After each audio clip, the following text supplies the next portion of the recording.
para la revista Newsweek. Darío, buen día, ¿cómo estás?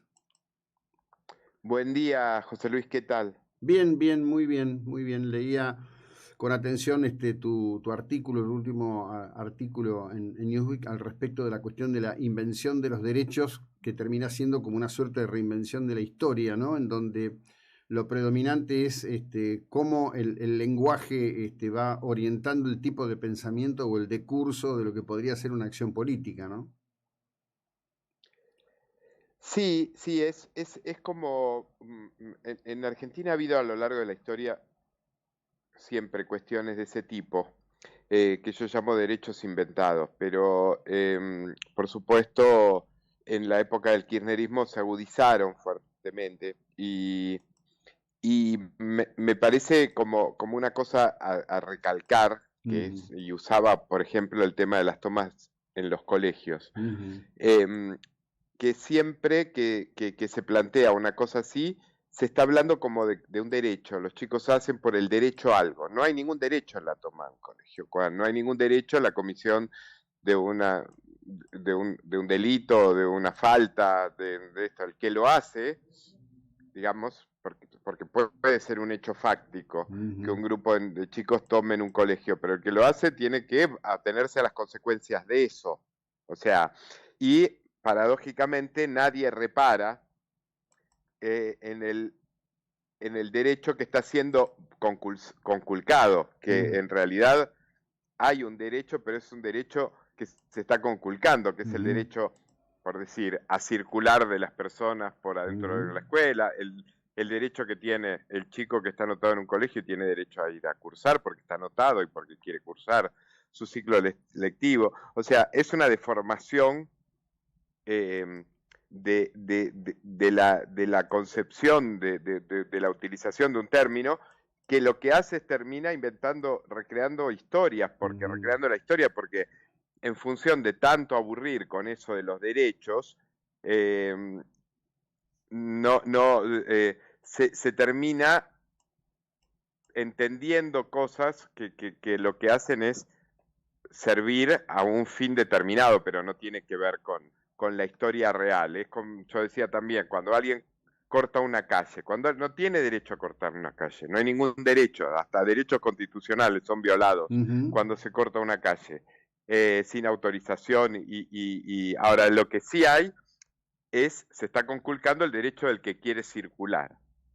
Eh, eh, si usamos lo de los mapuches, estos falsos mapuches Ujú. que en general se escudan entre negocios inmobiliarios y accionar terrorista, hay un montón de gente diciendo el derecho a los pueblos originarios. Mire usted, mi familia, José Luis, es de la Puglia. Si Ujú. yo dijera que me voy mañana y me tomo a un pueblo en la Puglia porque soy originario de ahí, o sea, reclamando mi derecho originario. ¿Usted qué diría? Que yo soy un lunático y un tonto. Bueno, eso es lo mismo, no existe tal concepción de derecho originario.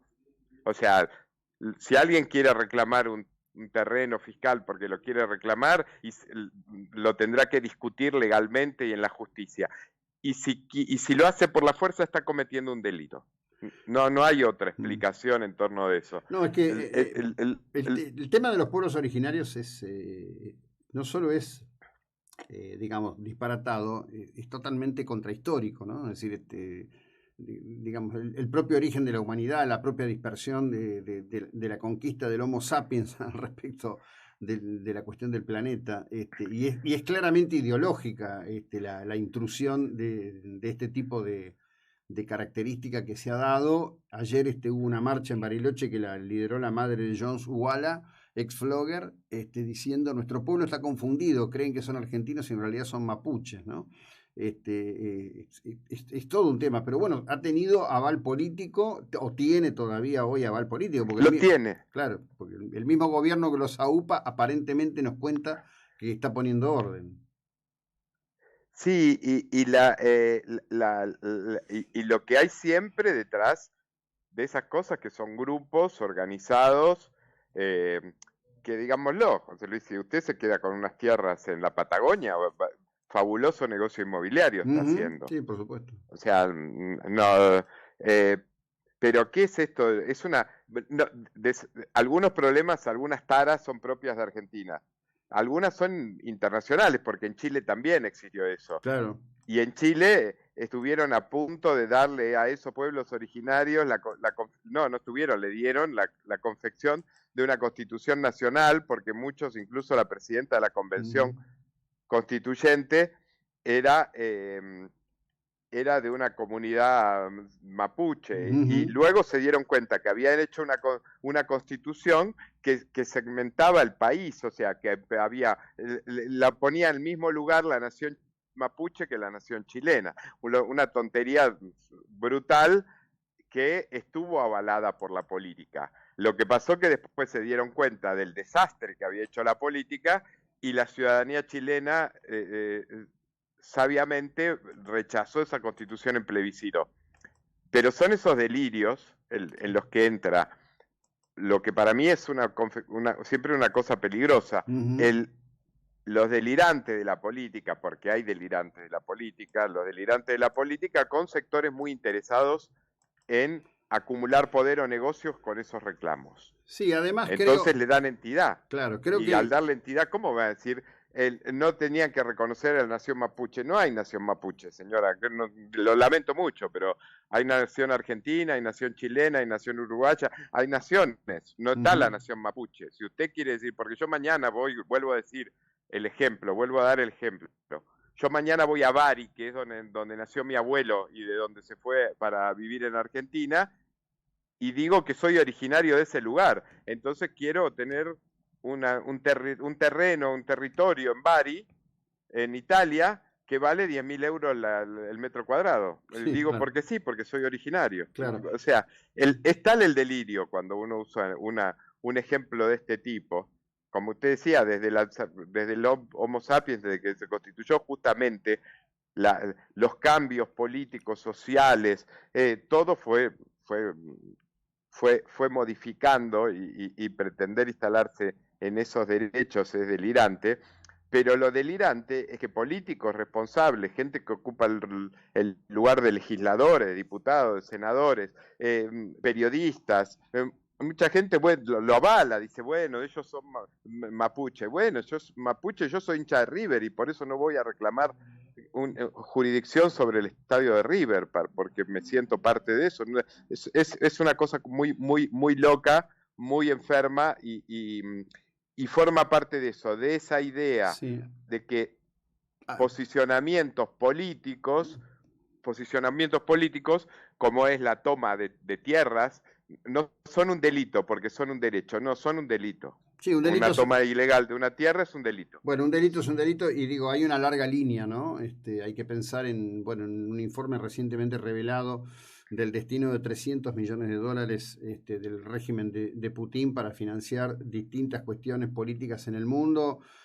Hoy veía que hay una fuerte respuesta de la sociedad civil valenciana a un intento de denominar como territorios catalanistas a Valencia junto con Cataluña, en algo que tiene punto de contacto ideológico, político y de negocios con esto que pasa en Argentina, ¿no? Sí, bueno, lo de Putin es tremendo y se veía todo el tiempo, ¿no?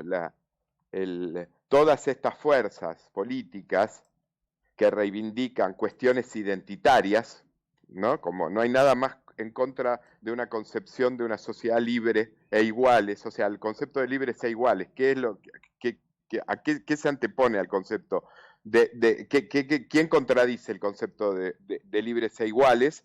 Lo contradice las políticas identitarias. Cualquiera que entiende que es distinto por nacionalidad, por preferencia sexual, por religión, por cualquier cosa, porque ya es infinita la lista de cuestiones identitarias. Y lo de Cataluña era que es una cosa gravísima y que es delirante las cosas que dicen, y la relación de Putin con muchos movimientos, el financiamiento de muchos movimientos que sostenían y que sostienen estas posturas identitarias, porque no, o sea, la relación de Podemos en España con el dinero de Moscú, la introducción de ese dinero en países de Latinoamérica. O sea, el tema es que eso siempre lo supimos, que se estaban financiando fuerzas y organizaciones que buscaban desestabilizar la democracia liberal a partir de políticas identitarias, recibía avales, digamos, importantísimos de parte de la política argentina. En el caso de Argentina, puntualmente Alberto Fernández, puntualmente todo el siniestro episodio que hubo con las vacunas y la vacuna rusa, que condenaron a que los argentinos que podían tener las vacunas que se estaban dando en todo el mundo porque había sido el lugar de pruebas de Pfizer, tuvieran que vacunarse con la vacuna de Sputnik, que la verdad que el momento que al primer argentino le dieron esa vacuna, la habían probado creo que con un mono en el zoológico de Moscú, porque no se la habían dado a nadie en Rusia, y sin embargo Argentina concedió ser banco de pruebas de una vacuna que no tenía ninguna prueba porque venía de Rusia por una cuestión geopolítica, mientras Rusia hacía geopolítica de las vacunas, y después Alberto Fernández fue a decirle a Putin que quería ser la puerta de entrada de Rusia en Latinoamérica. Sí, sí, o sea, quiere decir que una cosa es lo que hace Putin para desestabilizar la democracia sosteniendo fuerzas y políticas identitarias en distintos países, pero otra cosa es cuando el que es el interlocutor no es un marginal de la política, sino es el presidente argentino. Sí, desde ya que sí. Cierro con esto. Haces en tu artículo una cita a 1985. Coincido en lo afortunado de una pieza artística que rescate a una figura central de la construcción democrática presente de Argentina como el fiscal Estracera. También, aunque a los que hemos transcurrido en el mismo tiempo histórico, sabemos que hay cosas que no están contenidas allí, pero bueno, es una pieza artística, el que la construyó decidió qué marco le daba. Pero qué buen momento para decirle a las generaciones más jóvenes, miren, todo esto que pasó se hizo en contra de la actitud política del peronismo que tenía un pacto con el régimen militar para convalidar la impunidad, ¿no? Sí, claro, coincido José Luis con eso. A mí la película, más allá, yo no voy a juzgar la película, porque es el que hace la película tiene derecho a hacer la película que quiera. Pero digo, darle vigencia a ese tema, me parece importante. El otro día había una diputada, Sabrina Ahmed, que dijo que había visto unas cifras de unas preguntas que le habían hecho a chicos de colegio secundario acerca del juicio de las juntas, y que mayoritariamente no tenían ni idea que había sucedido, no sabían. Claro. Es decir, y eso es algo que evidentemente sucede. En ese caso, bueno, la promoción que tiene el tema y todo lo que genera una pieza audiovisual, cuando es exitosa, viene bien para ese fin. Ahora, no, como ha habido una contaminación muy grande del discurso respecto a lo que fueron los 70 y los 80 por parte del peronismo, que deslinda su responsabilidad, haciendo... ¿Se cortó? Se cortó. Bueno, era Darío Lo Pérfido, él está en Madrid, estuvimos conversando hasta este momento.